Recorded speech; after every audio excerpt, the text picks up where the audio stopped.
Welcome everybody to Sunset Hills Golf Course here in Pekin, Illinois. It is Ledgestone week, and first off here in the press conference, last week's Mid-America Open champion, Andrew Presnell. Andrew, you won your first Disc Golf Pro Tour event in your home state. Sounded like it was a very emotional moment for you at the tournament. Now the dust has settled a bit. Reflect on what happened last week. Man, I'm still taking it all in. I'm still getting messages daily just congratulating me, and it's something that I've worked super hard in my career to earn, to get that DGPT winner status, and hopefully I can get an elite victory sometime in the future, and just keep building from there. I feel like we have this conversation so much this year, players finally getting to the winner's circle and getting that boost of confidence from finally believing that they can do it. Is that a real thing? Do you feel like you gained some serious confidence from what happened? I'd say yes. My game's feeling pretty good right now, and just knowing that I can compete with the best in the world when it's the last round, last 6-7 holes, whenever you have to play well to win, and I did that. So I think, having that confidence is definitely going to be something I can use in the future. Well, it's funny. Yes, this win can give you some confidence, but then when you look back at your PDGA statistics, winning is not unfamiliar to you, so to speak. You have 85 career wins. Yeah. You're approaching a very elite club. The 100-win club, regardless of the tiers of the tournaments, is impressive nonetheless. Is that something that you're kind of gunning for? Are you still going to be playing tournaments outside of the tour events to try to get there? Absolutely. I've had my eye on that 100 mark for a while now. I don't know if I'll get it this year just because there's so many big events that I don't have much time to play smaller ones. But hopefully sometime next year I can get that 100 mark and get that accolade. Well, you say you don't have that much time to play B tiers anymore, but you're kind of the Midwestern B tier master. I'm looking at your 2023 statistics, and you have found a way to fit in quite a few B tiers. You are still such a road warrior. The past 2 seasons, you've played over 40 tournaments, even with the courses getting longer. How does the body feel? I'm 31 now, so definitely is getting a little bit more sore after you play some of these bigger courses, and then but you have a couple days off in the week to rest, and then I feel like I'm ready to go play some of the smaller B tier courses where I'm not hiking up huge hills and throwing as hard as I can every single shot. So yeah. I heard from Paul Yieldbury a while ago that he used to play like C tier events so he could experiment with different things or different aggressive shots that maybe he would want to bring out in bigger championship situations. When you play like a B tier or a C tier at maybe a local course in Missouri, are you thinking in that way, or are you just simply thinking about taking the victory down? I do throw more forehands in the smaller events just to get that competition practice and that pressure of having to execute this shot that I'm not super comfortable with. Mm-hmm. And I feel like definitely the last 2 seasons I have developed it enough where I at least have the confidence to throw it. The execution is still a little hit and miss, but I at least, it's in my head that I feel like I can make the shot, which is something that, 3, 4, 5 years ago I didn't have. Well, let's talk about that now, because you're still labeled by a lot of people in disc golf as kind of backhand dominant. The forehand comes out when you need it to. I've seen it quite a few times this year. How much of a disadvantage do you feel like you're at playing backhand only with the courses starting to evolve design-wise? Is it that big of a disadvantage? Maybe a couple holes here and there when it's very obviously a forehand-friendly hole. But, like if there's a choice between forehand and backhand, I feel like my backhand is developed enough that I can throw a gentle turnover that mimics the forehand line. I feel like I'm one of the better turnover throwers in the game, and so you kind of have to be if you don't have the forehand. People like me and Caleb Iska and James Conrad, it's just something we've had to get really, really good at to just combat not having the forehand. And so, well, let's talk about that in a little bit more detail. So I've played disc golf with you quite a bit. I've watched you play disc golf quite a bit over the years. You said, is this your 7th year on the road? Seventh year touring. So, year 7, I haven't quite seen like your decision making change that much. Your play style is kind of rock steady, at least from the outside. Mm-hmm. Do you agree with that, or do you feel like your game overall has evolved and you're making different decisions than you were 7 years ago? Yeah, 7 years ago, I would say I would classify myself as a power player. I looked forward to those like 500-foot wide open hyzer bombs, but I can't throw that shot anymore, and so I'm definitely more of the woods person, is what I would classify myself as, kind of throwing those tight gaps in the woods where you got to shape shots late and miss trees. I feel like that's kind of how my game has evolved. Well, appreciate the clarity there, Andrew. Here's Zoe Andike. Hi, Andrew. Hello. Congratulations on that first huge DGPT win last weekend. Thank you. Wanted to make sure we highlighted that again. And I heard you say, one of my questions had to do with, has it soaked in yet? I heard you already say, maybe not.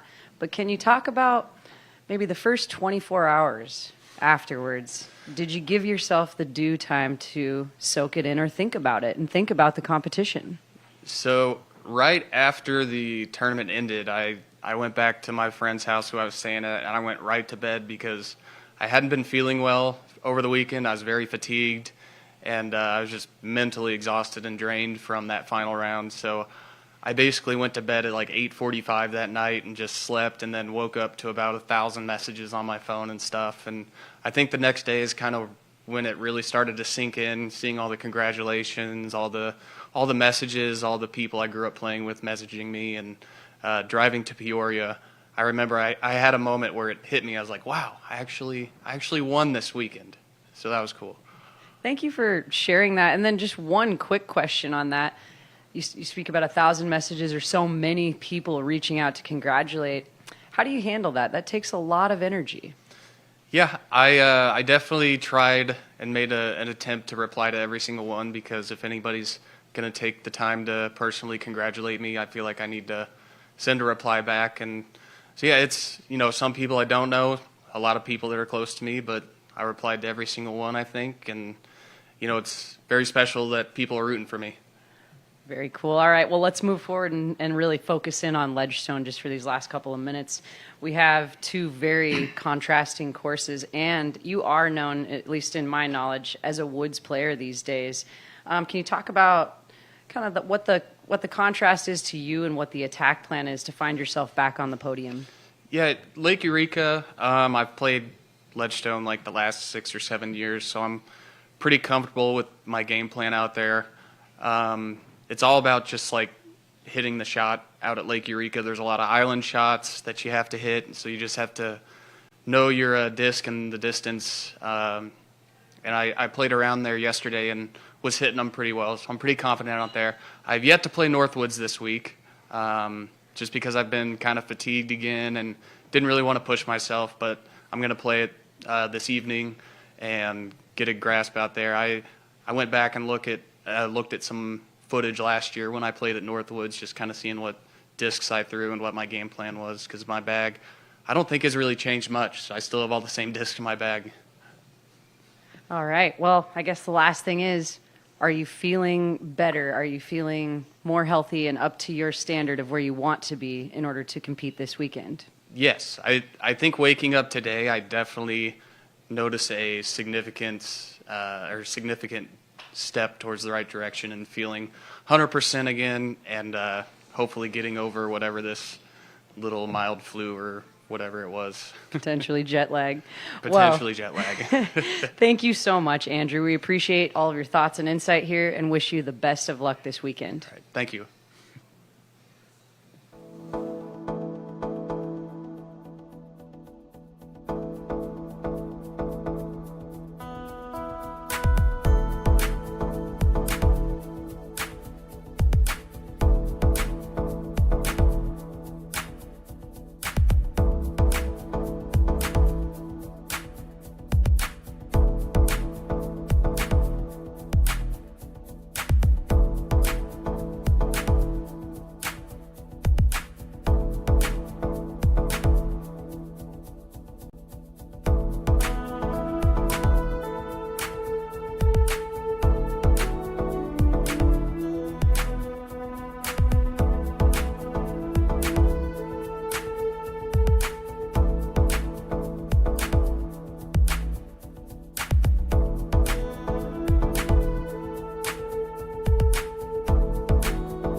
Welcome back. Joined here by Gannon Berg. Gannon, last week was a weird week for you.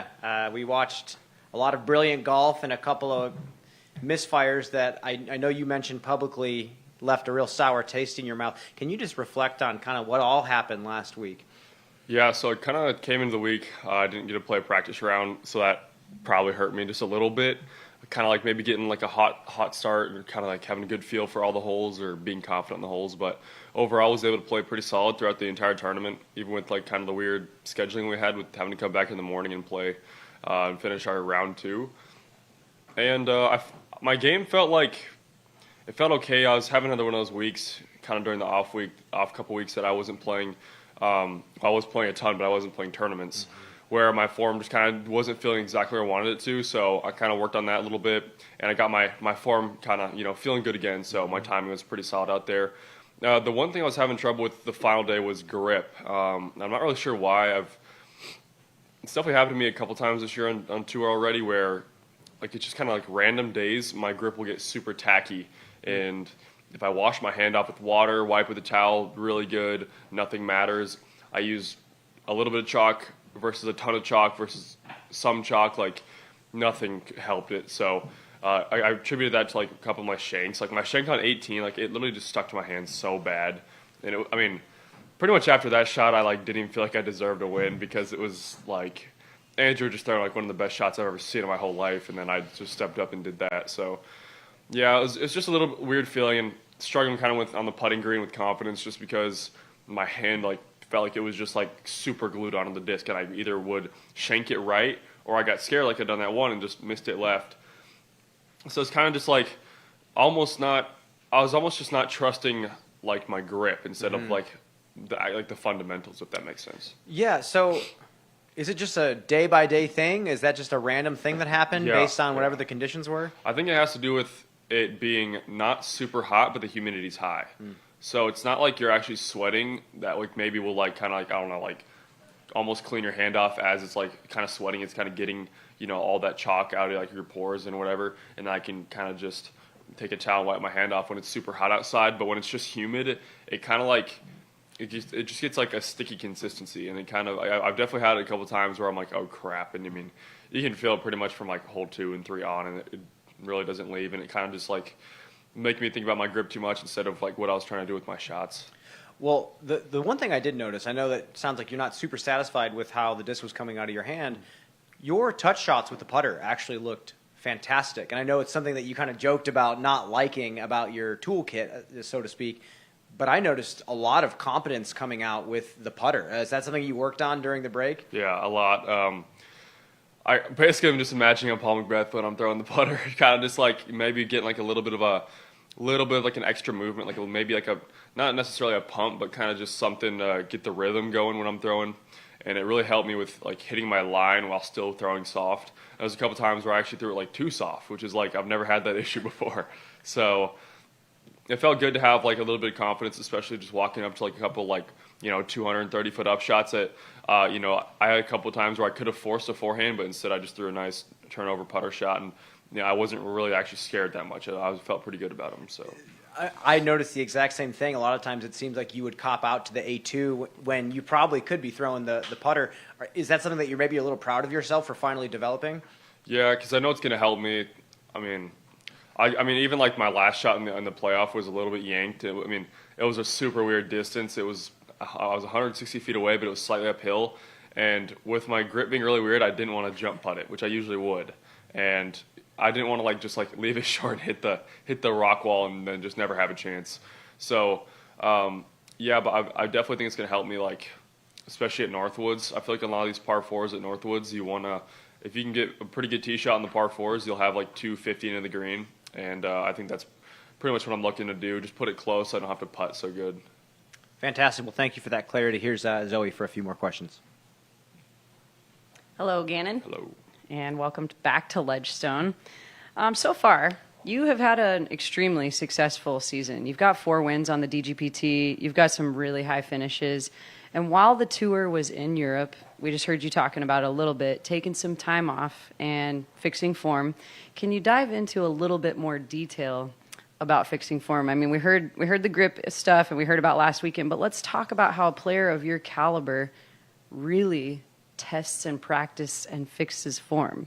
Yeah, so I definitely record myself a ton, just on my phone in my basement, throwing into a net, or I'll go out to like my course. It's just like, half a mile from my house, and just set it up in like a tree and then record myself there on a couple holes. But specifically what I've kind of started with like this whole year almost is it's good for like power and snap, but it's kind of bad for accuracies. I'm like, when I'm pulling through, I'm kind of dipping the disc to the Anheuser angle, even when I'm trying to throw like a flat shot, which I tell AMs to do that if they're struggling with distance. Like that's one of my biggest tips. And if you've been having like a terrible power pocket, it definitely helps you get like a little more of a natural movement into the power pocket. But I'm at a point where I throw far enough, so I don't need to get the extra distance. I can throw, with that form, I could throw like 550, maybe 6 if I really needed it. But now I want to be, around 500 feet controlled every single time. I think that's really what my best weekends have been, is where I'm controlled from 500 and in. Absolutely. Fantastic. Let's talk about what kinds of goals or stats you're focused on. So on a given weekend like this one, or maybe in the rest of the season, are you really highly focused on Circle 1, Circle 2 putting stats, fairway hits? What is it that Gannon's focused on for stats? Mainly 2 stats, probably Circle 2 putting and Circle 1 in regulation. That way I'm getting myself birdie looks. That's when my best rounds are. I remember vividly at Des Moines this year when I got my second Elite Series win, I was really just making it so I didn't have to make a single putt. I think round 1 I shot 13 down, birdieing like 14 of the last 16 holes, and I had 1 putt outside of like 20 feet. And it was just so relaxing. It felt so easy. I was like, oh, another tap and birdie. And every hole was just another birdie, another birdie, another birdie. So I think if I can get there where my driving confidence is pretty solid, I think I'll do pretty good. And that seems to be, I look at all the tournaments I win or I do really solid, and I'm always, top 3 in tee to green, because my putting's been fairly good this year. I know my Circle 2 percentage is leading right now by quite a bit. I think I'm like 42 or 43%, which is, I think last year I won Circle 2 putting with like 37%. So already doing really good this season from Circle 2, which feels nice. Circle 1 I could definitely improve on. Sometimes I just get a little like nervy. My putt like has good pace and spin for wind, but the way I putt, I kind of expose the flight plate when I'm kind of bringing it down to my waist to, extend my arm. So I kind of can get like my putt kind of slammed in the wind sometimes. It feels like from Circle 1. So I've been working on kind of developing a more flatter spin putt when it comes to like windy Circle 1 putts. Wow. Thank you so much for sharing. Everyone here wants to wish you good luck this weekend. And here is Terry Miller with just a couple of questions. Hey, Gannon. Really just a quick question for you with specifically in regard to this weekend. 2 very different looking courses. One very open, playing over there at Eureka, and of course the other one over at Northwood. So my question is, how do you mentally prepare for 2 courses that contrast, and you're going to play them for 4 total rounds? Yep. I definitely really like the 4-round tournaments. I feel like it gives you a chance to really, maybe dial in on some of the holes you maybe didn't do so good the first time you played them. So I enjoy that part. It's very similar to like what happened for me last season. I got second at Mid-America, which is a very wooded course. So I felt kind of good going into Northwoods last year. I remember last year I started really hot with a 2-stroke lead out at Eureka with a 11 under par. So I think both the courses like weirdly play well to my game. If I just feel like I'm playing solid, even not amazing, if I can just kind of just keep it in bounds and make a couple putts, I think that'll be pretty successful for me. But I remember coming off the woods last year of Mid-America feeling pretty solid about Northwoods, because you're not really throwing soft shots in the woods. It's more drivers in the woods, which is really what I enjoy to throw, especially kind of like piping some forehands down some gaps. So I feel pretty good. I was able to get 3rd here last year, so hopefully I can improve upon that. All right. Well, we wish you the best of luck, and we'll be right back.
Welcome back, everyone. We are joined here with Missy Gannon.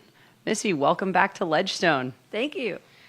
So, but first, let's talk about Europe. You just had an extremely successful trip over there. You had a second and a third place respectfully finish. And I want to ask first, how's the body feeling? That's quite a bit of travel, and we're already right back in it.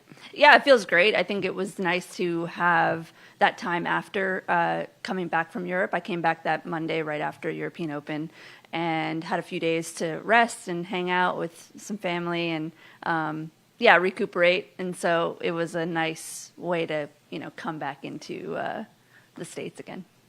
And we're coming off of a huge victory here last year. Let's talk about that. Is it the confidence that you want to carry through from that event and so much success this year to find yourself on top? Does none of that matter and Missy's only looking forward? What's the mindset? There's always a little bit of pressure to come back and take the title again. But for me, I just love being here. It's one of the events that I came to back in 2018, my first half a year on tour.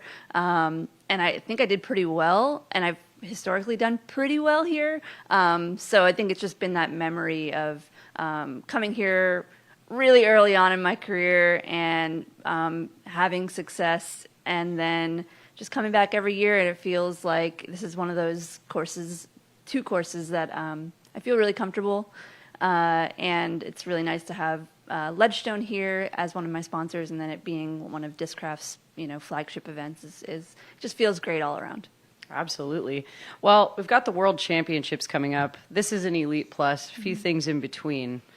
Is there anything right now at this really pretty much kind of downslide in the season to the biggest events that you're focused on in your personal game? Just keep doing what I'm doing. I've had one of the most consistent seasons of my career. And that's without a win. So it's kind of crazy. I think that this is actually my most successful season so far. And so I know it's only a matter of time before that win comes. But all in all, I'm just really proud of the way I've been playing. And I think I just need to continue doing what I'm doing and, keep the practice routine the same and keep the mindset the same, which is, just shot by shot and just being super grateful for the ability to be out here and playing. And we have 3 Elite Series back to back to back, starting right here, right now. Is there anything extra special that you're doing to pace yourself or to preserve during this 3-week stretch? Yeah, thankfully, these courses are super familiar coming up. Idlewild and D-Glow, I've played those courses many times. So honestly, it's come down to sometimes just playing one practice round and just making the most of that one practice round and just trying to conserve my energy. And that's been working so far. I don't think that I need to change anything. And it's just going to come down to execution at the end of the day. Well, with some stack ups on the podium, I think it's working well. Good luck this weekend, and here's Terry Miller. Thank you. Hey, Missy. Hi.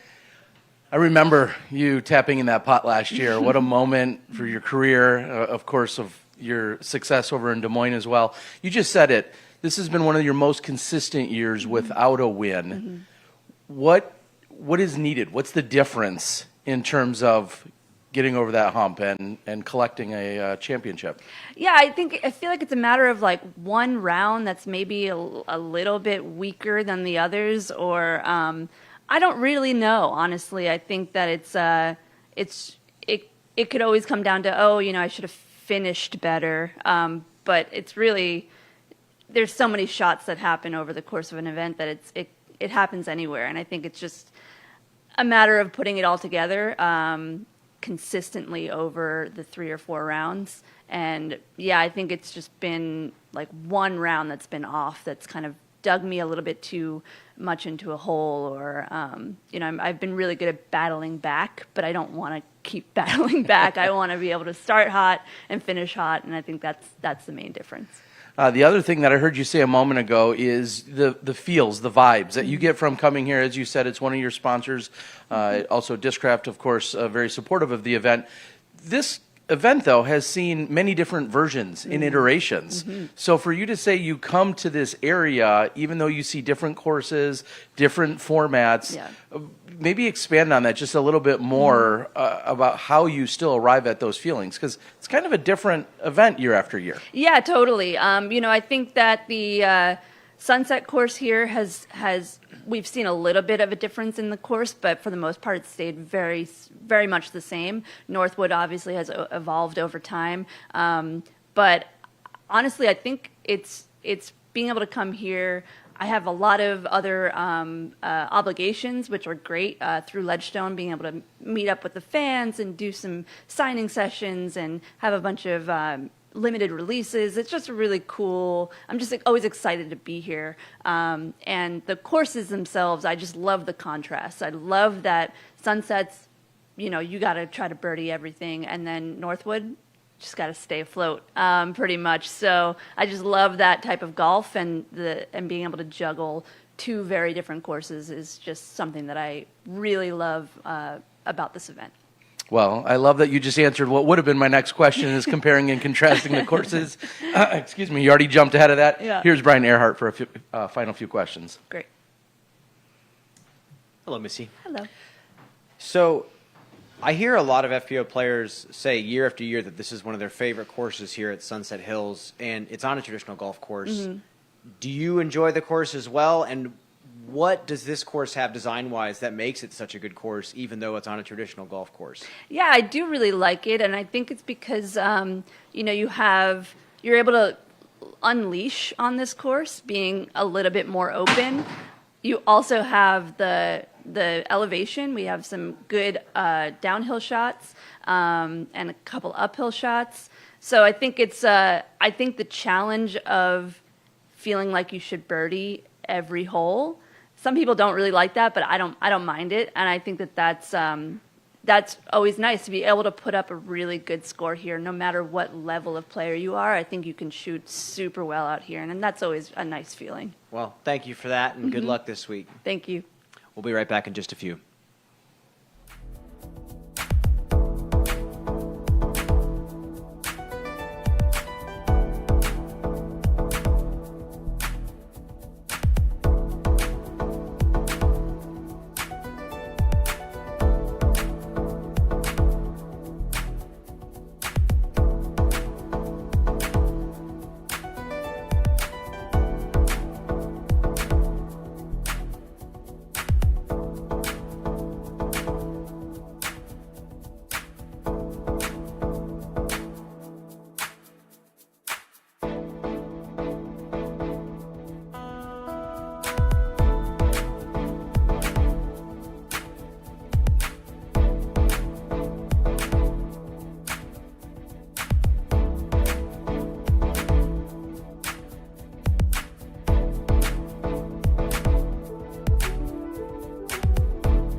Joined here now by the Disc Golf Pro Tour's very own Phil Delaunay. Phil, this is one of the biggest events in disc golf, not just from a pro standpoint, but there are over 2,000 AM players here as well. Talk about what your role is this week and how things are going. Yeah, it's without knowing, I would say it could be another record-setting, like attendance-wise. But this week I've been working with Jamie and Nate Heinold to kind of go over the DGPT side of Ledgestone. As you said, this is one of the biggest events, I think, that we have in the United States. Now that DDO has kind of switched to AMs, so it's definitely one of the biggest focused ones. It's big for Discraft and the DGPT this week. It's the first playoff, first United Series. It's going to be a good event this week.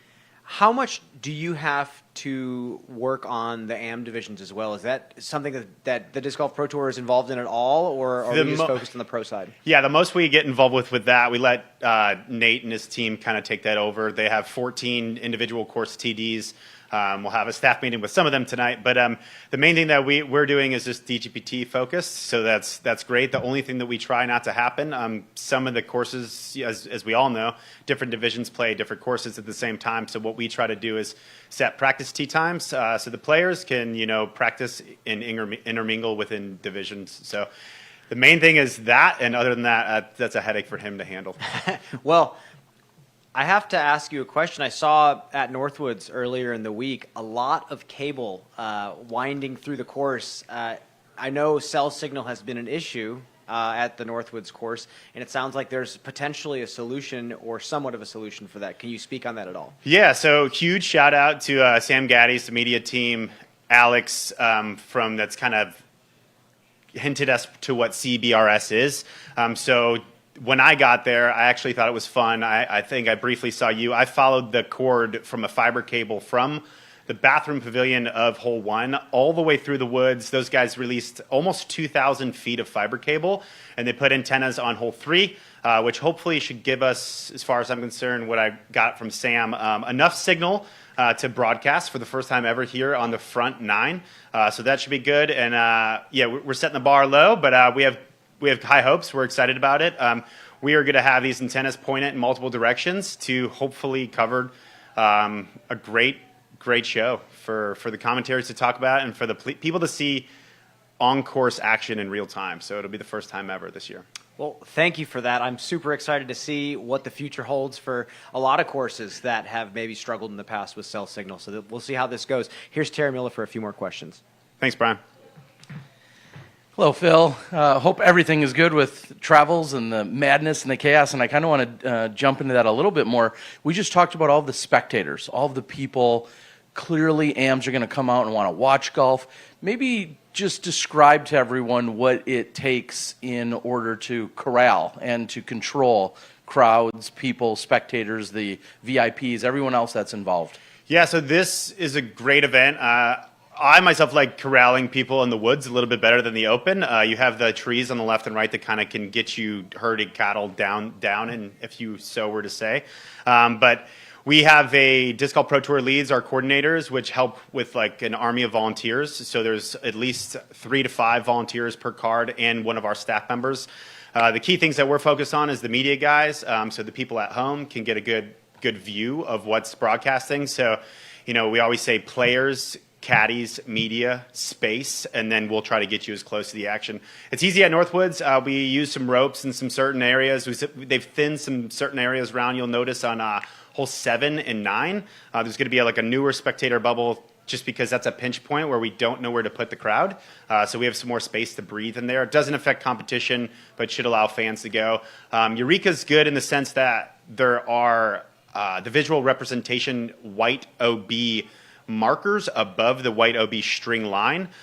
Those help us naturally not have to run as much rope because we can ask people, as a guide, hey, please stand outside these ropes. So it kind of allows players to focus on the competition side of things and allows a little bit more stress amongst that. We do have VIP tickets sold. There's VIP zones throughout Eureka, throughout Northwoods, which allow people to get as close as possible to the action. And then, the general admission, they'll follow along. And there'll be certain fairways that we can't go down because it's too tight. But for the most part, we're going to get everyone as close as we can. Well, and in that same light, I guess could you explain to everybody at home, because more people are developing courses on private land or trying to earn a silver event, a Disc Golf Pro Tour Elite event to be on the schedule and the calendar. What are some of the things people should be thinking about as a course designer, as a facilities coordinator? What are some of those things that you're looking for? Yeah, I think in the sense now we're growing at a trajectory that, we got to start thinking about designing courses with enough green space and tee space, tee to green, and pockets for spectators. But more importantly, I think it's the infrastructure.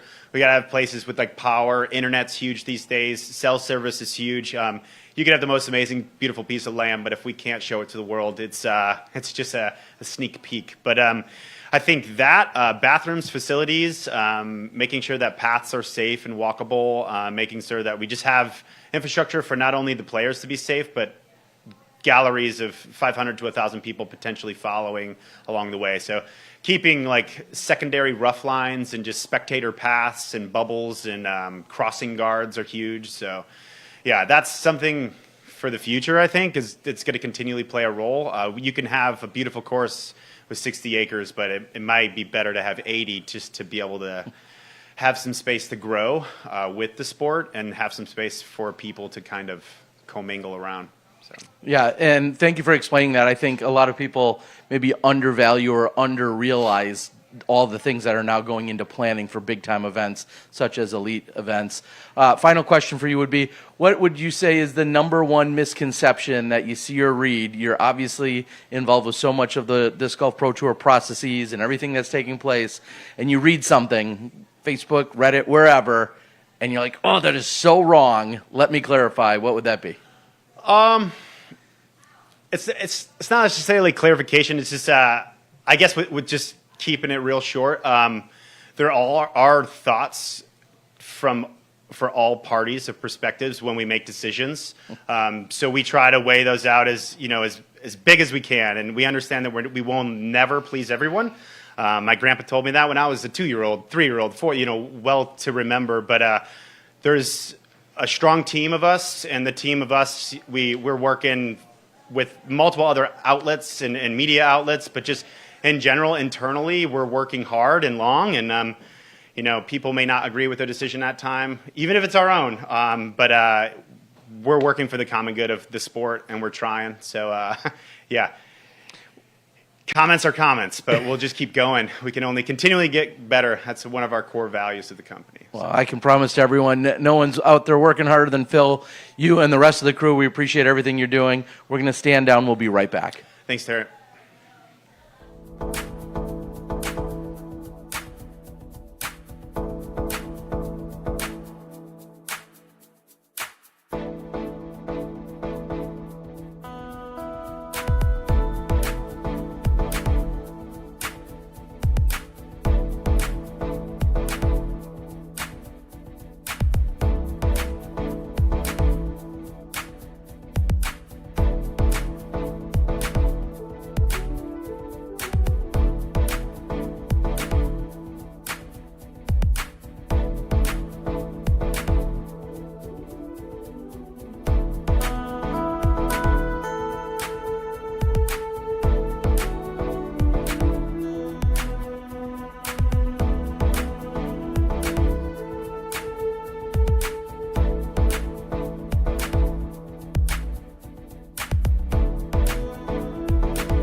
Welcoming back Owen Scoggins to the Disc Golf Network.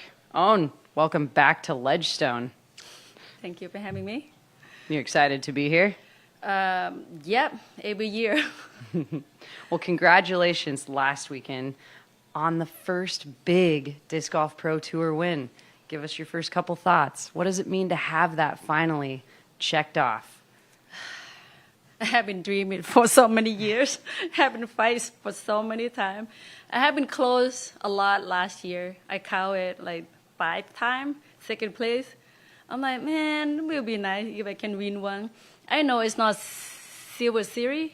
No, it's not an easy series, silver series, but I'll take it. I'm working hard on it, and my heart is still pounding. I'm still like in my dream. And you've got a nice stack of major championships piling up. You've got that win last weekend. What's next? Is it the Elite Series that Owen Scoggins really wants?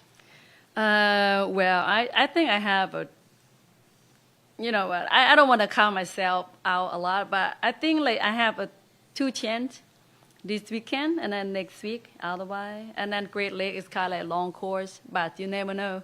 If you play smart, you hit the gap and make the putt, But I feel like this weekend, if my putt is on and I can hit the gap in the woods better, and I might have a chance. Maybe, hopefully, if it's so bad, maybe hopefully top 10 will be nice. All right. So some good conservative goals that are achievable. Let's zoom out for just a moment. And I'm not sure if you even know these stats, but I have fun doing my homework on each player. You've played 88 events since 2021. And in those 3 seasons, and we're not even through this full season, you've had 58 podium finishes, and You've been in the top 10 virtually every time, but only 8 times out of 88 events were you outside of that. So that's hugely successful. 33 wins inside of that. What does that do for you preparing for the World Championships? And really just looking back at those stats, Owen, did you ever think you'd be sitting here today with those records? A lot of people see me on the course and I working hard. And one, I was like working hard enough, and I feel like I know my game pretty well, and I feel like when I work hard, I should be up there, And it is showing me because I think the worst play I played tournament was like top 16. That's the worst. But because I have been practice consistently and working on my putt, and that's why you're gonna see me top 10 quite very often. And I prepare myself a lot, even harder this year. I can say, but because sometimes I play 2 rounds a day. When last year I only played 1 round and then putt, but this year I play 2 rounds more often and then putt. So it gives me very exciting for this year. I feel like at Vermont, it's everybody game. Everybody can win there. So that's why I'm like, hey, even I'm not throwing far, but I still have a chance out there. So you never know. You might be. That's right.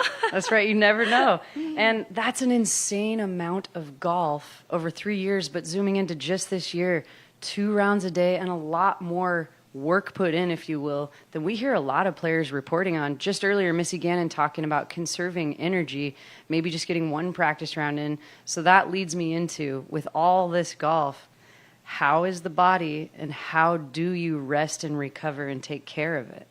I feel like you need to know your body very well. I treat my body very well. I eat very healthy, and I drink a lot of water, and most of my food is organic. And I'm the person who have a lot of energy. You can tell. I always have a lot of energy, so I need to burn my energy. You know what? If I'm tired, I play 1 round. But if I'm not tired, I play 2 rounds. It's simple as that. You have to know your body, like listen to it. But I feel like I can do 2 rounds, and then the next day, maybe the day before, I play 1 round and then putt a lot, and I'm still okay. I'm not like too tired even. So I think it's very important, like what you eat, and it show up in your body, and then less drinking,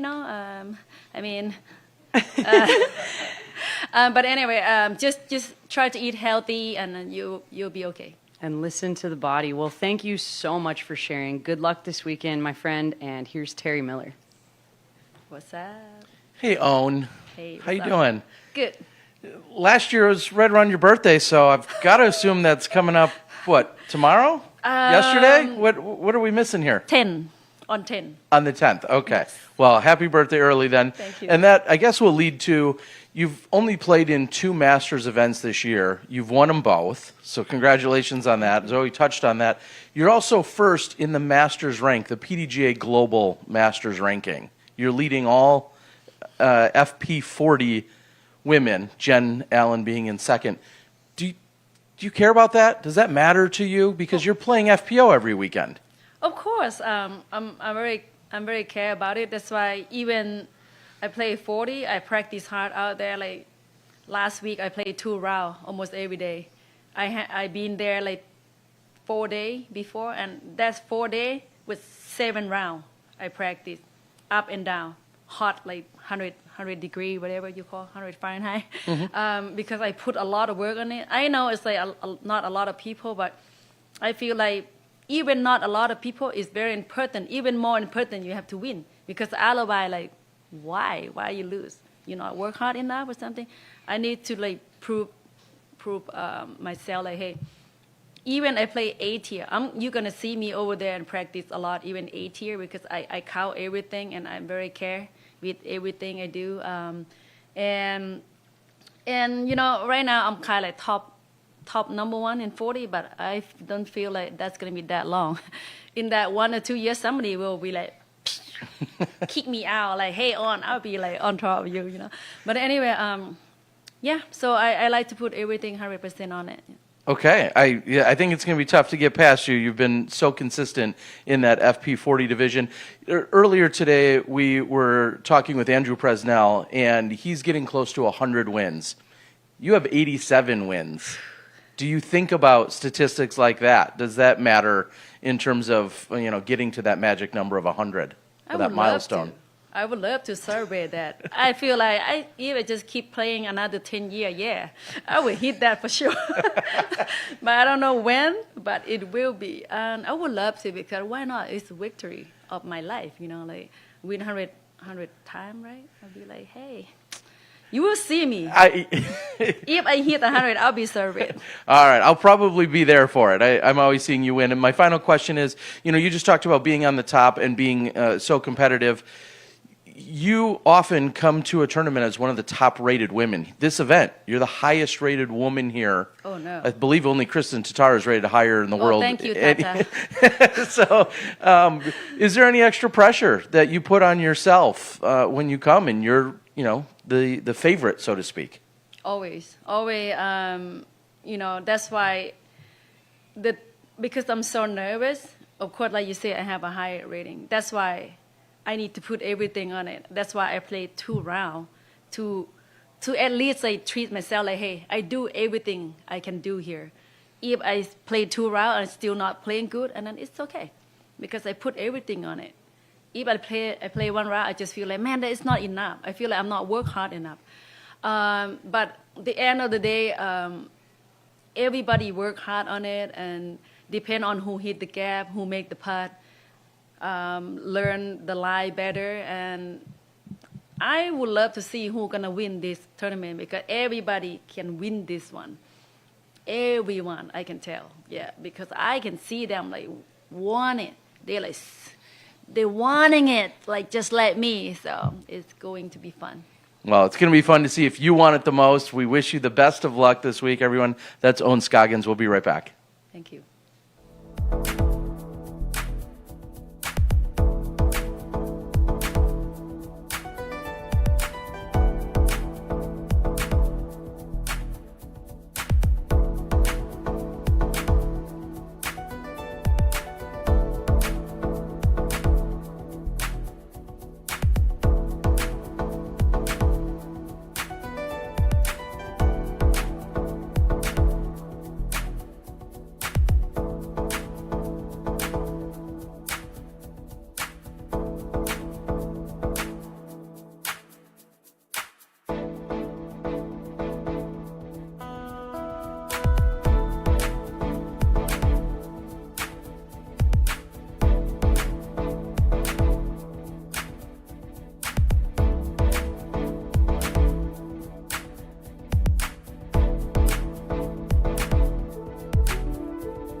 Welcome back, everybody. Joined here by a newly crowned major champion, Corey Ellis.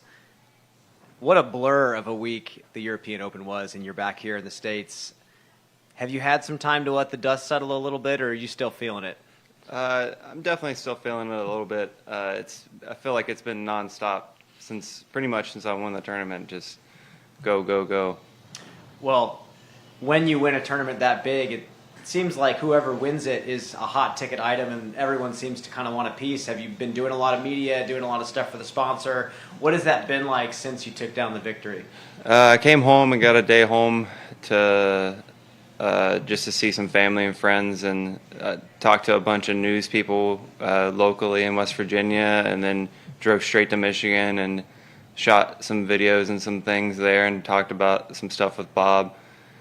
And Bob actually took us to Chicago just to hang out, and got to meet Dylan Cease, and we went out to dinner and got to go to a White Sox game. That was a good time. And then it just continues, get to Ledgestone, and now podcasts and interviews, and that's just the price that you pay when you win, I guess. I mean, it was such an emotional moment. I mean, even just me standing there next to you with the microphone, I was feeling the emotion coming out of you. Is there like a figurative hangover, so to speak, after something like that happens? Yeah, I think so. It definitely, I slept pretty good that night. It was kind of hard to go to sleep, but once I fell asleep, I was out, But you got to go back home and see family, and I know in your champion speech you talked, about your family and thanking them, and how was that, getting to go back home and see your family and kind of connect with them after the big victory? it was awesome. They're so proud, the whole state, really. It's just cool to see people I even haven't seen in years come out to that Wednesday night doubles there, and it was cool. Did you end up getting to play the Wednesday night doubles? Did you end up competing at that? No, I just didn't have time because I had to pack and leave the next morning, like 5 in the morning, to get up there in time for Discraft. Well, let's talk about this real quick. I know you're on the road full time. You're now busier than you've ever been. Do you kind of miss that hometown vibe of playing disc golf? I know you've been playing since you were a kid. Do you miss ever connecting with the locals and playing those types of leagues? Definitely. It's good to just relax and go back to your roots. Some whenever you can. But I love this life that we get to live and travel the world now and all over the country and meet awesome people that I would consider family everywhere, all over the country. Well, now we're going to zoom in. It's Ledgestone week, and the players seem to really like the contrasting courses that you get to play. After such a big victory, do you feel like you can still channel the focus this week? How are you feeling? Absolutely. Yeah. I've said before, I would never play a tournament I don't think I can win. So if I'm out here, you best believe I'm coming for the win. Which course do you feel like you are going to put up the hot numbers on between the two? Well, I would like to think both, but anything can happen at Northwoods, so I would say Eureka. I feel like everyone seems to have a different philosophy of how to score at Eureka, and it almost never seems like it's pedal to the metal on every single hole. How do you feel that you can achieve the best score possible out there? Throw it inbounds. That's it. That's it. Just throw it inbounds. You'll be fine. Okay. Well, fantastic.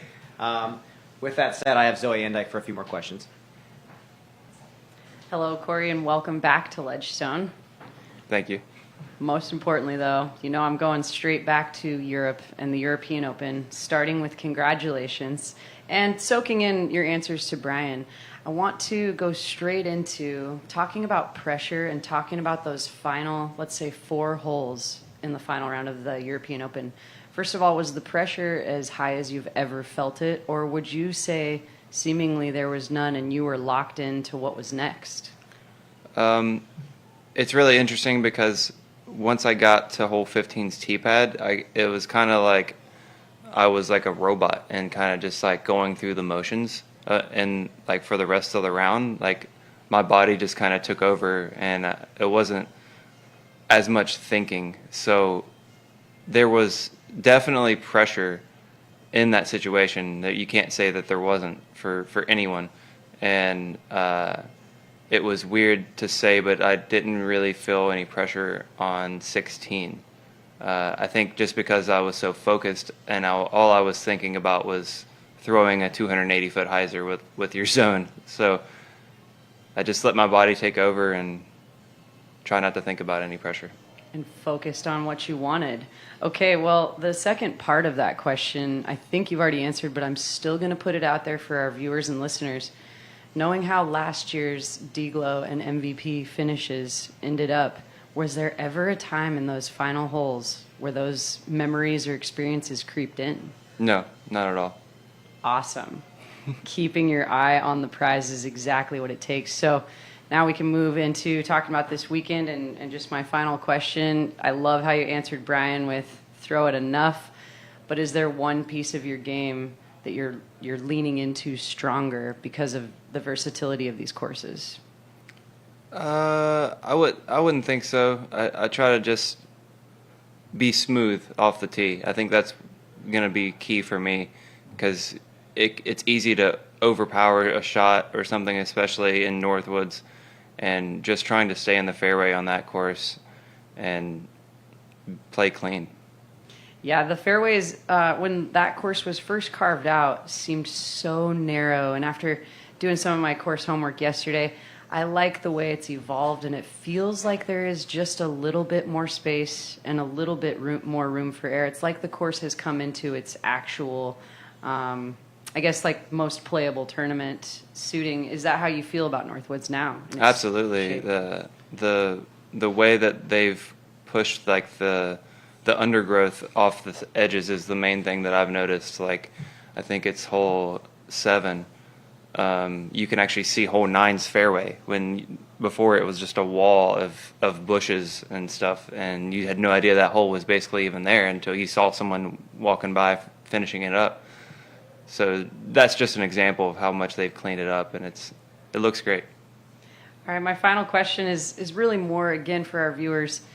Thinking about Northwoods and how the champion will be crowned there, first round starting there, tournament ending there, what would you give a player coming to try to shoot their best round at Northwoods for really great advice? I don't think we end at Northwoods. I think excuse me, that's FPO then. Yeah.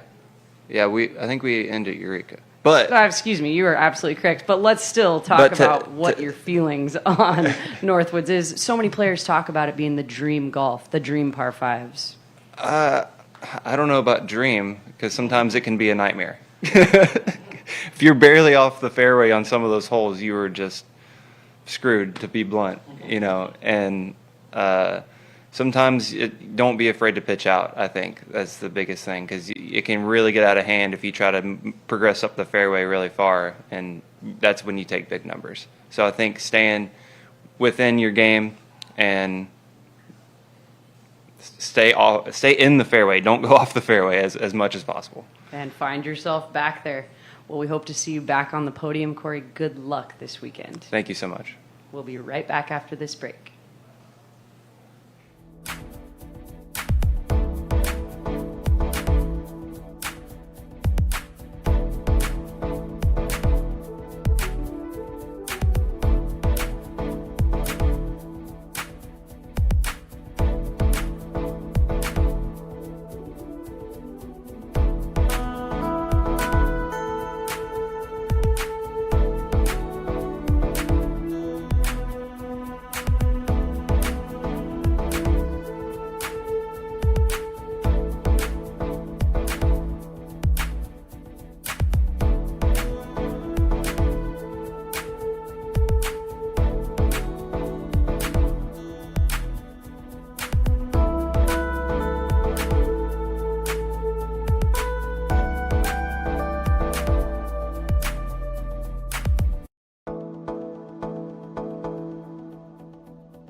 And welcome back, everyone. We are joined here with Alexis.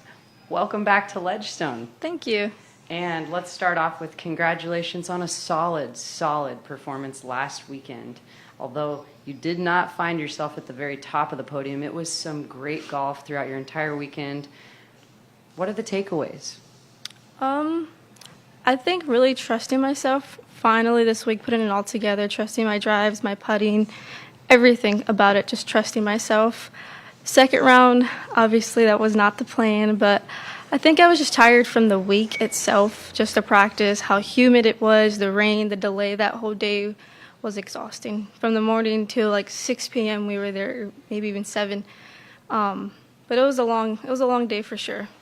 Maybe just a little more focus on getting through the breakup and the crazy schedule. Yep. Okay, and then let's talk about what was working extremely well. Was there specifically a part of your game that you felt like you were leaning into, or was it everything coming together? I think more or less my putting and backhand, just keeping it consistent. Like I said, just trusting myself. I really didn't use my sidearm as much, but I felt good out there. All right, let's zoom into Ledgestone. Goals for the weekend, if you were going to say your top 2 goals, and you can break it down course by course or just on the event itself, what is it that you desire out of Ledgestone? I think keeping myself in contention for the win, keeping it consistent. Sunset, I think people are going to put some solid scores, but Northwood, I feel like it's going to count the most there. Really keeping it, like I said, consistent, keeping it in the fairway, nothing crazy. Like I said, if I'm in the stuff, pitch out. Take my medicine. If I bogey, oh well, move on to the next hole. And you shot a 7 down, and I believe that was 10-17 rated last year. So very solid memories. Has the game plan changed much at Northwoods? More backhands than sidearms this year. Amazing. Yeah. All right. And my final question really is just, are you training mostly with your sister? Do you guys train separately? Can you reflect a little bit on what the training looks like, inner or separate in the family? Yeah. It's usually Val, Mason, and I for the most part. There's a few people that jump on with us, but other than that, it's just us 3. I mean, I think it's cool finally that she's back on the road and we're able to throw most of the same disc. Our bag's pretty similar, but she does a little bit flippier. She loves the hyzer flips. But everything else, we can kind of compare our game plan. Like, what are you throwing in this hole, that hole? Most holes, I would say I'm throwing an undertaker than anything. Thank you so much for sharing that. And here's Terry Miller with more questions. Thank you. Hello, Alexis. Hello. Most people think of you, your sister Mason, all hailing out of Texas, but that's not entirely the case, right? Mm-hmm. So maybe expand a little on what it means to be here in Illinois, some of those home state vibes, because that feels like it's been a theme this year. When you're in your home state, that's where we see a lot of our players catching some of their first or their largest wins. For sure. I mean, I would love to win it here. Our hometown is about 2 hours from here. We just visited some family yesterday, so I think it would be amazing to take one down here. Is there anything extra that you get when you come to Illinois? Because I feel like you guys visit here almost every time you get a chance. Yeah. Maybe that's a detour from the actual tour or whatever. It feels like you guys make stops here as much as you can. For sure. I think it's special that family is able to come and see a pro tour and experience what we do for a living. I think that's the best part about it, and we're able to see family a few days before the event, which is nice. Are you going to have any additional support or family that's going to be able to come and watch? And is there a fight over who gets to caddy and who's going to be doing what role? I know you guys always seem to have a lot of people willing to help out. Yeah, actually, just this week it would be my cousin, Alvin. He was with us last year for tour, so it's nice to see him again. And hopefully he'll caddy for me, not Val. How does that decision usually get made as to who's caddying for whom when you guys are out there? We'll leave it up to him. He'll pick his All right. favorite. Yeah, that sounds like a lot of pressure. Did you get to do any other extracurriculars? Sometimes I see you guys taking in baseball games, Cubs games, or whatever. Yeah. Any extracurriculars? Not really. We didn't have that much time. It was kind of just more or less practice. Maybe catch a movie. That's about it. All right. Well, it was awesome seeing your performance last week, and I know you came up just a little bit short. Hopefully you'll ride some of those great vibes from last week into this week. And Brian Earhart's got a question or two for you. Appreciate Thank you. it. Good luck. Thank you. I do have a question for you. You are currently third in Circle 2 putting in the FPO division for the season. Obviously, you've put on a show with your putt this year, but how much time do you actually spend in the practice basket outside of C1? Honestly, not much. When I'm home, I would say I practice from 15 to 20 feet, and that's pretty much it. That's all I practice. I just mainly in the circle. When I'm playing a practice round, I'm going to practice, 35 feet, 40 feet, but that's about it. My most thing I focus on is getting more spin rather than jump putting outside the circle. So you're trying to get away from jump putting and step putting altogether. Yeah, I mean, if I don't need it, I try not to. But I know Val loves to jump putt. When she's like, am I in the circle? I'm like, okay. But yeah, that's something I try to work on is getting more spin in my putt. Is that just a feel thing? Is that just telling yourself, just put more spin on it, and you just trust all the practice that you put in since you were a kid? Exactly. Yeah, it's one of those things a lot of amateur players are wanting to learn how to get more distance, but after a certain period of time, especially when you've been playing since you were a kid, it's kind of just natural at this point. Yeah, it's just a routine at that point.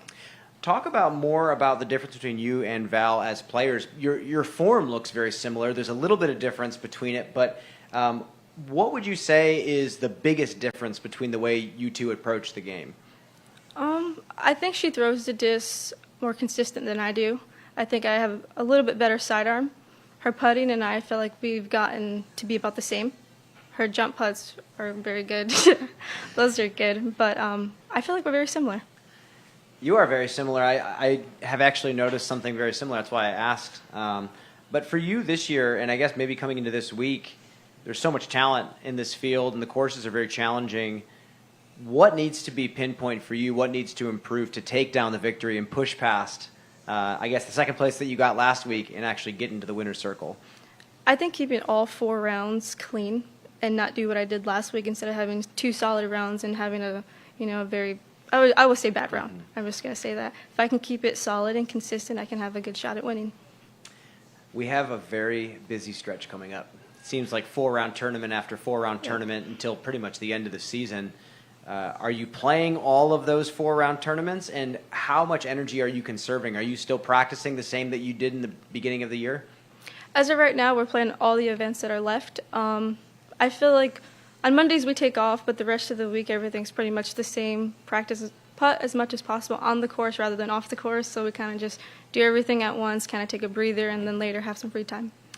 Well, good luck to you the rest of this stretch. I know it's going to be a busy one for everyone in the FPO division, especially with U.S. Women's also being a 4-round tournament thrown in there as well. So we'll see you out there this week. Good luck. Thank you. Appreciate it.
Here by Calvin Heimberg.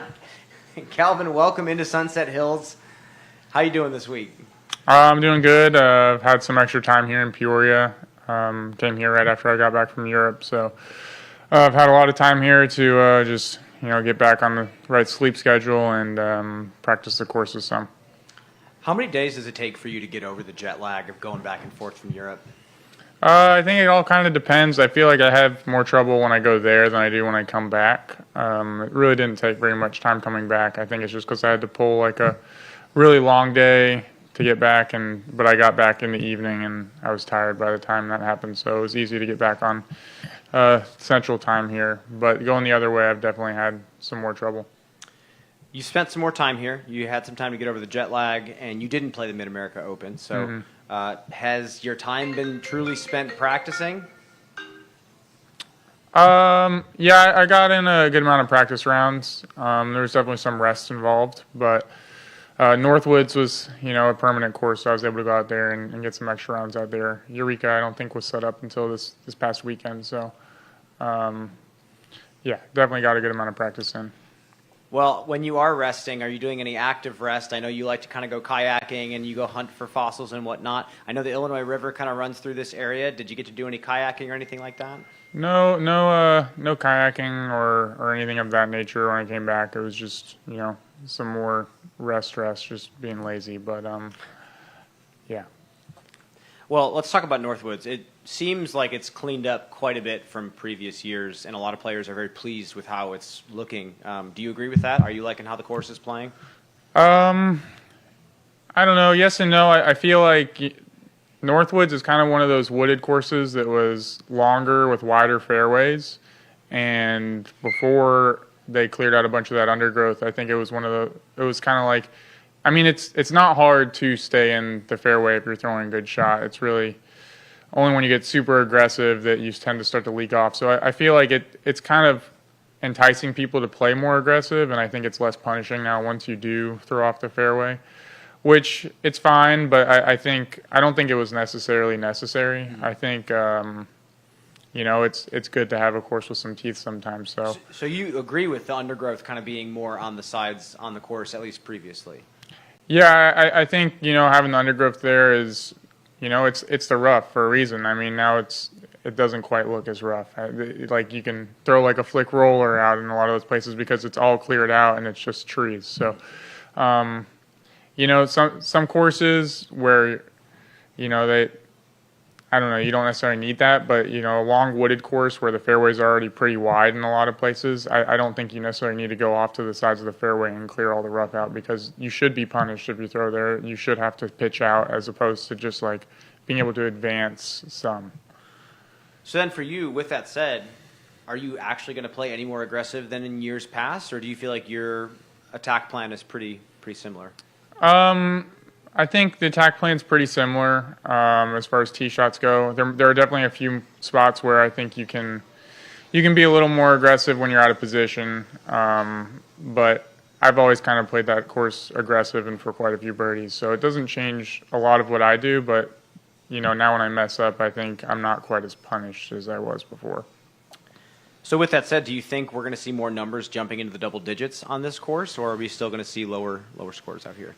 You still have to be throwing really well to get birdies out at the course. I don't know if we're going to be seeing. I doubt we'll see a lot of double-digit rounds. There might be one, mm-hmm. But and I can be wrong on that. But I still think the tee shots required out there are still very demanding for the most part. So if you shoot, high single digits, you're very satisfied. If you got to double digits, it would be incredible. Well, let's go to the other course. Let's go to Lake Eureka. That course has not necessarily changed too much over the years. Players all seem to attack the course a little bit differently. They have a different philosophy of how to score there.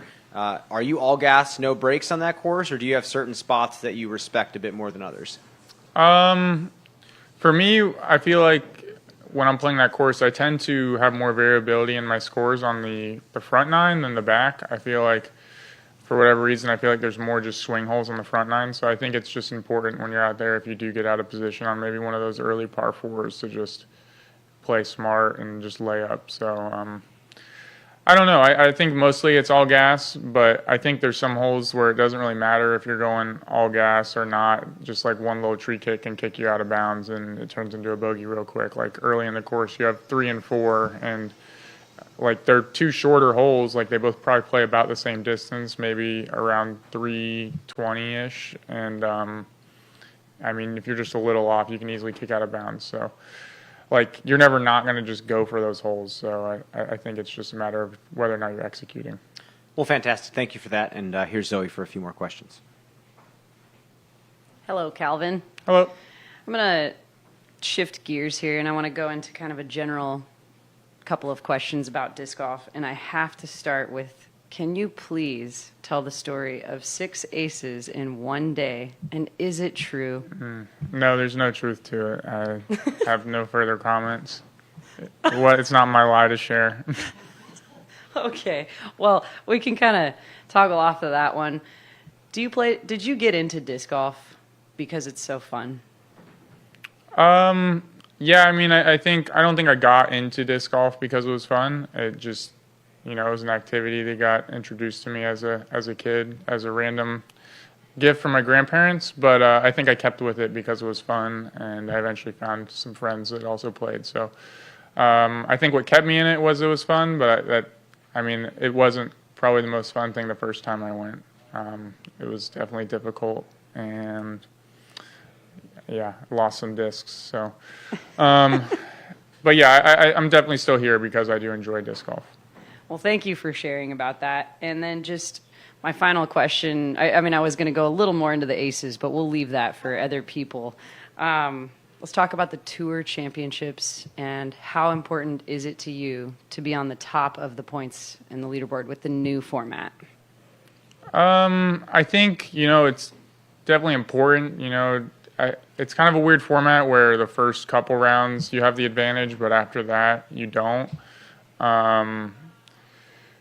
So yeah, I think I don't know if it's important to necessarily be like in the number one spot. Having, a little bit of an advantage over, the bottom half of the field is definitely great. Just kind of gives you a good cushion to make sure you get into the final two rounds. But it's really, I don't know, I feel like I'd feel pretty comfortable making it into the final two rounds, even if I wasn't in that top spot. So not something I'm worried about as far as the Tour Championship. I think it would be a little more important if, that advantage got carried through the entirety of the event. Well, thank you for sharing, and good luck this weekend. Here's Terry Miller. Good to see you, Kelvin. Good to see you. After everything I just heard you talk about with regards to the course and the design and how it plays, I guess my one question for you today is, what is the ideal or perfect or maybe even your favorite course after what you just said to Brian? What's your favorite course? I think my favorite course that we play on tour is Maple Hill. And, I just enjoy being there. It may not be like the perfect course as far as, playing on tour. We definitely have places like this I really enjoy coming because we got a good balance of wooded and open with Eureka and Northwood, and then you kind of get that up in Vermont at Brewster and Fox. But, I just feel like as far as what I was talking about earlier, it's, wooded courses should be wooded, and people, when they mess up, should need to scramble. Like, there's no reason to get away from that. And I know there are issues with wooded courses as far as, moving spectators around and viewership as far on the live front. But I don't know. I think at an event like this where we have the two different courses, you can have less people out at the wooded course, and then, final day when we're out at Eureka, you can slam more people in. That's probably the most attended round regardless anyway. So I don't know. I just think it's important for us, if we're going to keep playing in the woods, to let the wooded courses have teeth and not just turn them into basically open courses. All right. Do you see any implicit bias by someone who throws laser line drives 500 feet with fairway drivers? Do you see any of your bias in that? I mean, maybe there is, but come at me with an argument as to why wooded courses shouldn't stay wooded, and I'll listen. All right, everyone, that's Kelvin Heimberg. We wish you the best of luck this week. Thank you. We'll be right back.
welcoming back Haley King to the Disc Golf Network.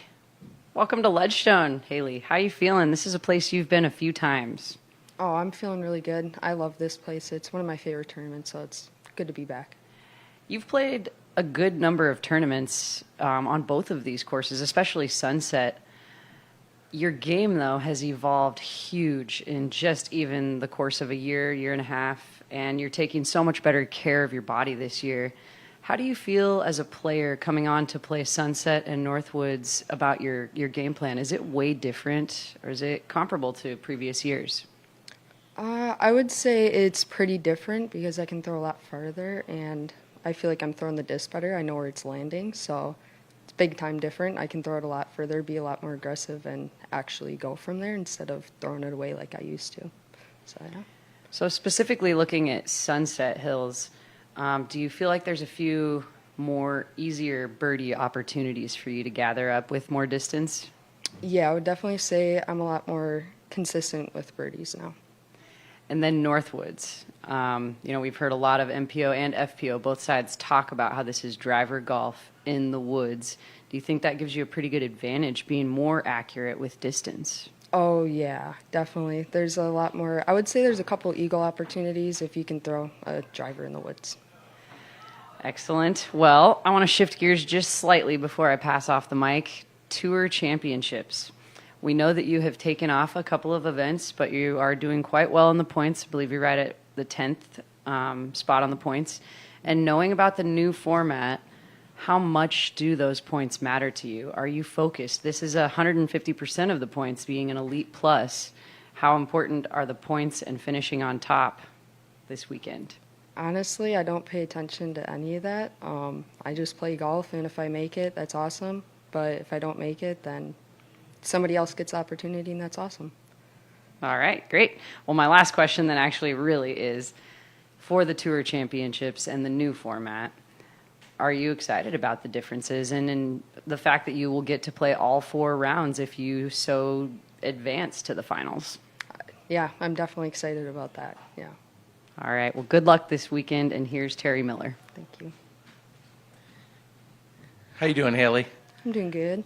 I feel like we could have a half-hour conversation about everything not disc golf going on in your life. There's a lot of exciting things that I see. So I'm going to start with disc golf first. And something you posted a couple days ago was, I think I'm addicted to low percentage, high reward outcomes. Maybe elaborate on that. What does that mean to you, and what should that mean to the general public when you're talking about golf? I just feel like whenever I'm playing golf, if there's money on the line or not, that I tend to always take the more aggressive shots that generally don't pay off, but there's a very slim chance that it does, and I have this weird obsession with being able to do that more consistently to make that my new standard instead of being some crazy thing I can't do. When you speak of that, that gives me feelings of Simon Lizotte. That gives me feelings of Paige Pearson. Not that you're trying to copy their mentality, but both of them have kind of talked about throughout their careers, they like the energetic, the entertaining shot, even if it is a lower percentage. Do you feel like you're just going to keep forcing the shot until you've perfected it? Or do you, at some point, maybe you'll scale back from that mindset and go safer, conservative? I mean, I might. I don't know. That's what I enjoy doing. That's what disc golf is to me. If I'm not having fun, if I'm not throwing the most fun shot, in my opinion, then I don't know, what am I doing here, you know? That's a very valid point. And then some other things that you enjoy doing that you talk about quite a bit online. We see you gaming, then streaming. What is it about that community? Because clearly it's kind of scratching an itch out there as well. What is it about that community or about that activity that is so exciting to you? Well, to me, it's still a little bit competitiveness that you get to have with your friends, and then I just get to meet so many disc golfers and get to talk to so many people on the stream that I normally wouldn't be able to get the chance to. So it's a way for me to be able to connect with a lot more people and also show you who I really am. You know, if I get scared, you're gonna see what happens and see my reaction. So it's a way to kind of let the fans know who more of I am, I guess. And that's such an interesting perspective because when we talk about how our players connect, it's often things like what they post on Instagram or maybe it's a Facebook post. But the fact that you are so much more interactive and have that outlet to be doing it while you're live streaming, I think maybe others should realize that that's a possibility and that's out there. My only other question would be, I also saw you posting about a collaboration, local brewery. Can you just maybe elaborate on that a little bit for everyone out there? Yeah, so I recently partnered with Catawba Brewing, and they're local to Charlotte. They have a couple breweries in Asheville and in North Carolina, South Carolina. They're huge fans of disc golf, and they play themselves. So when I reached out to them, we were super happy to get a partnership going, and now we made a collaboration on a beer, and it's called the Hailstorm. It's a hazy pale, so very excited to, everybody, when you come to Charlotte, try it out. It's pretty good, and it's really fun. They do a lot of disc golf stuff there and other stuff, so yeah. Well, congratulations on that and all of the other endeavors that you continually do to keep yourself not only entertained, but entertaining, and we love to see it. Here's Brian Earhart with a question or two. Hello, Haley. Hey.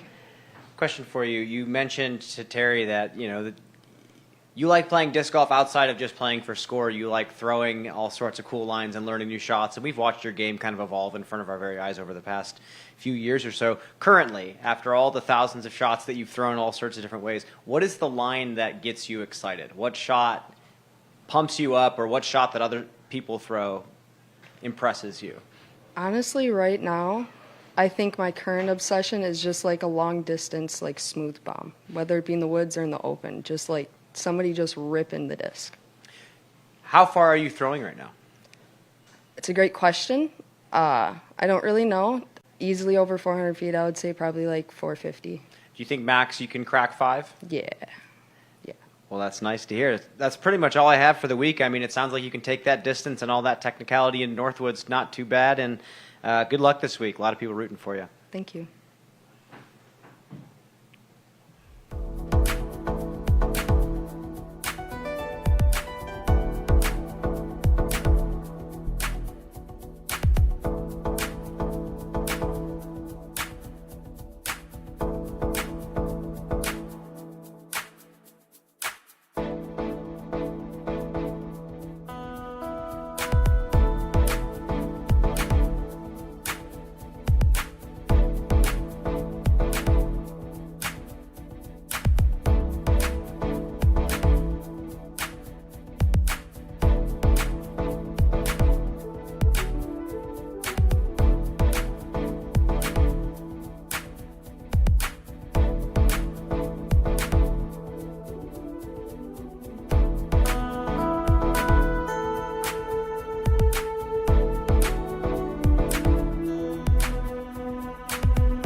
Welcome back. Joined here by Nate Heinold. Nate, you're wearing a lot of hats this week, and I was talking to Phil Delaunay about not only the pro side but the am side here. Over 2,000 amateur players. I mean, talk about the event outside of the professional side here. It's 14 courses. It's a lot of rope, a lot of string, a lot of signage, a lot of things that come up, a lot of phone calls and text messages. 2,000 players to check in, 5,000 spectators that have questions. They want to know where they can go watch the pros. They want to know where to get their badge, where the VIP tents are, what areas they can watch. So it's a little mini disc golf festival, compressed into a very short period of time. For the people who are coming to spectate that might be watching this in anticipation, what can they expect when they get into town? we have so much going on. It's hard to even start. We have escape rooms, glow disc golf, flex C tiers, die academies, fly marts with 35 vendors, almost every manufacturer here. The 20-year buzz is dropping Saturday night. I think people are lined up right now for that. So, so I'm teasing, but just so much going on that it's if you like anything with throwing frisbees, there's something for you. Let's talk about just Peoria area disc golf in general. I mean, I obviously was playing C tiers right alongside you years and years ago. And I remember it being still kind of quiet around here. And now, like you said, there's 14 courses that are being used just for this tournament, and there's even more. Are you proud to see the growth, and what has all gone into making that happen? Yeah, I'm very proud. I mean, one of the most satisfying things of this event is sitting back and watching people enjoy the courses. And we're not done. I mean, we're opening Brady Park here this next year, which will be the 15th course we use for Ledgestone right in East Peoria. They'll have a 9-hole course and an 18-hole course. We just delivered the baskets to them a few weeks ago. And so it really has just been a lot of volunteer hours. Kip, a lot of people give me credit for designing Northwood Black, but Kip's the architect. I've just provided some of the people, but he's done even more of the work than all of my volunteers combined. Just people like that step up and say, I'm going to give 5,000 hours over a 5-year period to help build this mecca. And there's a person like that for not that many hours, but there's a person like that for every course. But, my staff, we've been doing coursework at Northwood Black for like a month straight, and 5 of them a day. And it was not today's weather for 2 straight weeks. It was 95 degrees, and they were out there trimming and putting down mulch and getting the paths ready. And so a lot of volunteer work, a lot of my paid staff work kind of get to this point. You just mentioned 5,000 spectators, and that's a huge undertaking when it comes to crowd management and whatnot, especially when a lot of the spectators in our sport are following 1 or 2 cards. Talk about the process of developing a strategy at Northwoods and how we are going to usher all those people through the woods. I mean, obviously, we won't have 5,000 at Northwood. That number's for the week, but even with the 1,000 that we'll have at Northwood, the only benefit we have there is it's a 90-acre park, and we have big holes. We have a lot of distance on that course, so if you have 100 people following a card, even though it's wooded, we have space. But we've also done a ton of work to open up spectator areas at Northwood. The biggest changes that you'll see at Northwood on coverage or watching, hole 7, the left side is completely gone. I mean, it's very open now. Then you can stand and watch. Same thing with hole 9. The left side is available. Hole 12, we have more viewing areas. And so it's just about creating viewing areas, in the woods. I asked a question to Missy Gannon about the Sunset Hills and why so many of the FPO players seem to like this course, even though it's on a traditional golf course, which seems to get a lot of critique year after year. What are you proud of out here at Sunset Hills, and what do you think makes good traditional golf course design for disc golf? Yeah, I would say Sunset Hills is special in that it's I believe, only dedicated FPO course on the entire tour that only the FPO players play. And then you have 7 holes not on the golf course. So even though you have still a majority of the holes on the golf course, not all of them are on the golf course. But I think with this course specifically for FPO, the best part about it is the scoring separation is suitable for them. And many of the golf courses or even the courses that FPO plays, the courses simply aren't scoreable for them. Sunset Hills is a great FPO course. Well, appreciate that, Nate. And here's Terry Miller for a few more questions. Hey, Nate. All these years later, what are we in, the 11th year of the Ledgestone? 13th. 13th. All right, I skipped a few in there. It's been a long journey, which just started out as a small event or two and then turned into a series. What I really want to focus now is, after 12 or 13 years now, what are the charitable contributions looking like? Because I don't know if they get talked about enough.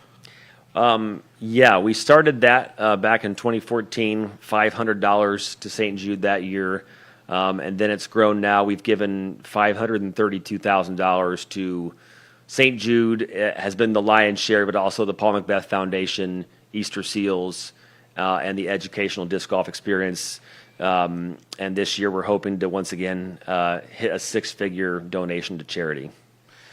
How does that come about? What are some of the methods in order for you to raise so much money? Most places don't have purses that large, let alone making a charitable contribution to other organizations of that size. Yeah, I mean, the last several years, the charitable contribution has been a little bit bigger than the pro purse, and so I know that sounds strange to some people, but that really is what we're passionate about. Is we want to give back and still provide one of the best payouts of the year, and this event will be one of the best payouts of the year. But to your question, we have a massive raffle that we do that directs funds to St. Jude's. We have a charitable event that starts here in just a few hours with several pros where they can an amateur can play with them. All of those proceeds go. But the main driver of that is we have charitable disc sets that Discraft donates to us with Paul Macbeth's molds and then one of Paige's molds that we sell with certificate of authenticity coupons, and that is what drives most of the sales, and they're still available at shopledgestone.com. I love the plug, and as Brian said, you wear many hats. I just want to quickly say we saw the PDGA's elections conclude. Congratulations, you've been elected along with Jeff Hungerford to again serve on the board. And then I know in 2 weeks we're going to have another conversation with you with regard to running the Great Lakes Open. So I'm going to keep it short. I'm going to throw it over to Zoe Andike. Best of luck to you and the staff and the crew this entire week. Thank you. Hello, Nate. I also want to just start right off with saying congratulations on enough votes to be on the PDGA Board of Directors. And I want to ask, what is the drive with wearing so many important hats in disc golf to be a part of the governing body? I did not think that I would serve this long, to be honest. I thought 6 years would be enough, but the last year, with a lot that has gone on, has showed me that it's not quite my time to step aside. And so if I thought there was somebody not able but willing to take that role, I would have stepped aside. But it's been 20 hours a week of work the last year, so I don't even have a good answer on the why. I think I'm just passionate about disc golf. My wife would love for me to step aside, but it's not quite my time. So, well, thank you for that. Wife, family, PDGA, PMF, Ledgestone, DGPT. These are some of the biggest hats, but not all of them. How is this all possible is what a lot of people wonder, but I want to direct the biggest question that I've ever found in the public regarding what is Ledgestone. We have a professional team, Ledgestone Insurance Open. We have the largest donations being given, but can you give the newer viewers and the people that haven't been in disc golf as long, what is Ledgestone? Yeah, it was an insurance agency, started back in 2009, and I came on as a partner in 2011, and I started the tournament to promote the insurance agency. I mean, that's all it was to get new insurance clients, and over time it evolved to a few weeks of my time, and then back in 2019 it started to become a few months of my time, and then in 2020 it started to become all of my time. And so it started as a way to promote the insurance agency, and now it's a brand of its own that runs special discs and runs events all over the country. And this year we were lucky enough to host the Champions Cup and Junior and Am Worlds and D-Glow and Ledgestone and support 35 other events, and next year we have, I'm sure, a full slate as well. And so it's kind of a lot of things wrapped up in one. Thank you so much for those details. I think that people like to come up with what they think it is, but hearing it from you and clearing up what those answers are is good for the world of disc golf. My final question is also very good for the world of disc golf. It's a huge sponsor that you have brought into this event in Merrell. First of all, how were you able to make that happen, and do you see this partnership with Merrell continuing? Yeah, I've been working on Merrell for 7 years, and they happened to have somebody who had an open ear to me, and it took some time to get it to fruition. But that kind of partner, that they've been very happy with what we've been able to offer them, and I expect to continue to work with them. We've been able to give out coupons and with special codes, and Merrell can track that, and they see that disc golfers are wearing Merrell shoes, and they're doing it now more with the coupons we gave out at Champions Cup and Worlds and Ledgestone and D-Glow. And we're doing creative media with them in terms of a speed gun test at Eureka where you can throw and see how fast you can throw. And we have other things we're doing with Ace replays, and they have some great media that we're doing for them and they're providing. And so we're very excited to work with them this year, and I believe we'll work with them again in the future. Wonderful insight shared. I want to say good luck to you on a solid weekend, and thank you for joining us. Thank you. We'll be right back.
We are joined here by Ricky Wysocki.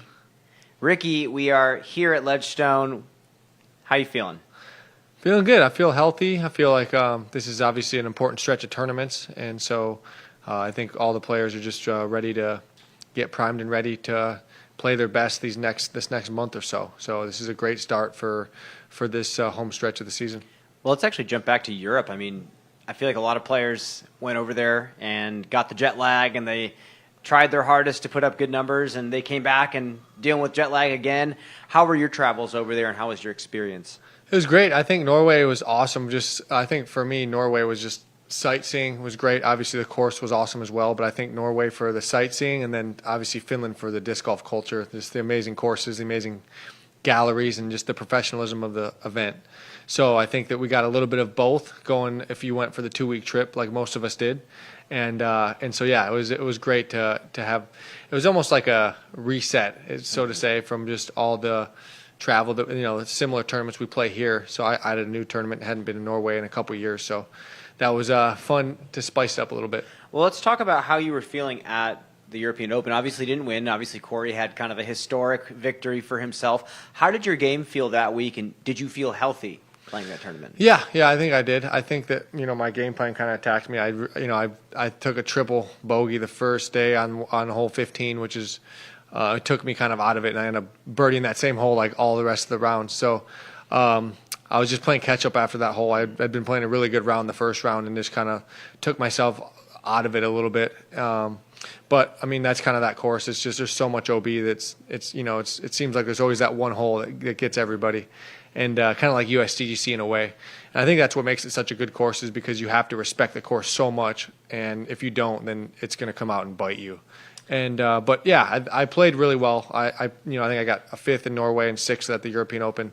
So I've been playing really consistently, and I think that's important for me to play consistent, give myself a chance to win, and when I do that, I'll end up winning here and popping off a couple in a row. Well, you talk about playing consistently, and I can't remember a time when you haven't played consistently, and I remember even watching you chuck a bunch of sidearms back at the AM National Championships all those years ago. How many years have you officially been touring full-time? I think 2011 was my first year on tour, so yeah, like what are we 2023, so 12 years now. I think I was like 17. Yeah. Well, let's talk about that. I mean, your career's just continued to grow year after year. How do you feel playing some of these same tournaments? You talked about, being happy to not play the same tournaments over and over again. is it hard to find motivation to keep playing the same courses? No. For me, it's I love the game. I still have the same passion I did when I was 17, and I think that that's something as an athlete, you see athletes over their career kind of go through stages as far as the passion. Does the passion for the game wear off a little bit as far as competing goes? And that hasn't gone anywhere with me. And I'm hoping that lasts for a long time. We'll see how long it lasts. I mean, I think that my body physically has a lot of years left. I think for me, taking care of myself as well as I did starting when I was like 26 or so, that's just going to pay dividends, when I get up to 37, 38, when, disc golf athletes start breaking down as far as their body. And so I think that's something that's super important to me that I've taken, been really one of the first people to really take, a hold of their health and wellness. You said 26 was the age that you started really focusing on health. Was there a catalyst moment that made you start doing that all those years ago? Yeah, I think just like the Lyme disease, as you always heard me say, I think that was kind of a blessing in disguise. It made me completely change my lifestyle, every little aspect to it. And I think that was actually something that turned into a positive, like 4 or 5 years down the road where we're at right now today. And so that's kind of where, I got that interest in that, health and wellness, really taking care of yourself and being preventative for injuries and diseases and things that can happen down the road. For sure. And that's the biggest thing I've learned, because health is wealth when it comes to an athlete, for sure. Most definitely. Well, thank you for that, Ricky, and here's Terry for a few more. Thank you. Good afternoon, Rick. What's up, Terry? How you doing, man? Good. So 3 times in a row, you've taken this event down. A few minutes ago, Nate Heinold claimed you might be his favorite tournament director. What is it here about Ledgestone and the success you're finding? Well, I think that for me, I can play the open course, I can play the wooded course, and I think that that's something to where now that we're playing Northwoods and Eureka, I think that's something that I play really well at. It doesn't really favor one player or another. And I think that I have good distance, I have good control, I can throw all the shot shapes into the greens at Northwoods that you need, and so I think that's a big reason, really, is because they're two completely opposite types of courses. So you may get players that play really well on the open course or wooded course or vice versa. But yeah, I just feel like it's this late in the season. I feel like tournaments later in the season, I feel like I have better form. So, typically in Vegas, I don't play as well because I'm still trying to find my form, and I'm not one to practice and grind all off season. I need to give my body a break and kind of and feel like I want to play the best of my ability later on in the season when we have all the majors, we have all the big events, worlds, these Elite Plus events. And so I feel like my body and my game is in a great spot. Also, new this year, showing up with a beard. Give us the strategy there. We have not seen you at the Ledgestone with a beard, and the internet is blowing up over it. Yeah, no, I've never done it before. I'm just going for a new look. I guess maybe midlife crisis. I don't know. But yeah, I just it's not hot enough out here in the Midwest, as I need more warmth. All right. Well, we'll see how that works out. Best of luck on that front. One of the conversation pieces we've had so much throughout today's press conference is the cleaning up of Northwood. Some call it cleaning up, clearing up, however you want to describe it. Kelvin Heimberg said, well, I feel like, maybe you're not punishing players enough if you start to clean up the rough. What have you noticed out there? And holes 7 and 9 are two of the conversation pieces that keep coming up. What's your angle on that or your thought on that? I'm kind of in that boat as far as, this is the course we had a lot of teeth on. And I think that now the teeth are kind of not so much in play as much as it was, to where if you throw a bad shot and go off the fairway, it was, there was no scrambling. You're pitching out and you're getting a bogey. There's no ifs, ands, or buts about it. Now it's like you can still scramble. If you throw a bad shot, you can still very likely save a par. And so that's what that's going to do, is that's going to allow people to just shoot way better, and the momentum of your round can change too. Because if you throw a bad shot and you can save a par versus a bogey, that one stroke is a lot mentally, obviously, and just as much on the scorecard, but it's just as much mentally when you're going through a round, and you can save those pars based on they have like almost 10 feet on each side of the fairway, is kind of like thinned out, and so you're able to throw a shot. Whereas if there's just trees everywhere on that 10 feet and you throw a bad shot, there's no going forward. You're just going out and you're taking your bogey, and maybe you'll have a miraculous par save once in a while, but so you won't see as many bogeys for sure. They're still going to have teeth. I'm not saying it's an easy course, but it's just not as much as in the past. I mean, I'm sure you'll see the course record get beat. That's probably going to happen if I had to guess. And not only that, you'll just see everybody's just going to shoot better. That 2 or 3 under is not going to be as good as it was. You're going to have to shoot 5 or 6, 7 if you want to be anywhere near the lead, as opposed to in the past you could get away with shooting 2 or 3, 4 under. But yeah, people are going to be shooting 8, 9 under again. The course record, this doesn't really have a chance this week, that's for sure. All right, well, we'll see if you're going to be the one hunting it down. I know Nate, the TD, is watching, and I know this sounds like a loaded question, but I'm going to leave you with an easy one. With all of that conversation about courses and how they play and what you like and what you're seeing, let's close this out with, what is your favorite course out there? What's your ideal course?